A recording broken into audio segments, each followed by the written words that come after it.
Corona या विषाणूमुळे संपूर्ण जगावर मृत्यूचे मोठे सावट निर्माण झाले आहे।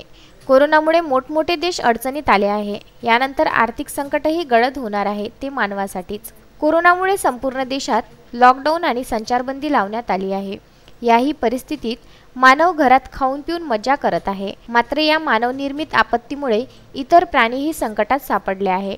लॉकडाऊनमुळे मुक्या प्राण्यांवर उपासमारीची वेळ आलेली आहे। हॉटेलच्या शिल्लक अन्नावर जगणारे प्राणी आज खायला अन्न मिळत नसल्याने गायीच्या विष्ठेवर आपली भूक भागवत आहे। कोरोनाच्या पार्श्वभूमीवर सगळीकडे लॉकडाऊनची स्थिती आहे। त्यामुळे मानवांना रस्त्यावर चालण्यास मज्जाव आहे। पण रोज रस्त्यावर दिसणारी माणसे आणि वाहने अचानक कुठं गायब झालीत, हा प्रश्न मुक्या जनावरांना पडलाय।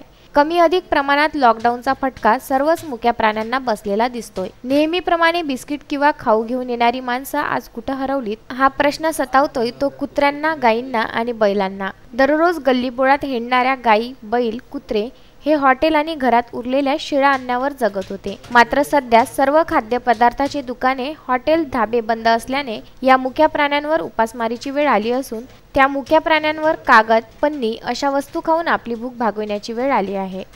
विदर्भ न्यूज करिता वाई बाजार येथून कार्तिक बेहरे व अनवर खिच्ची।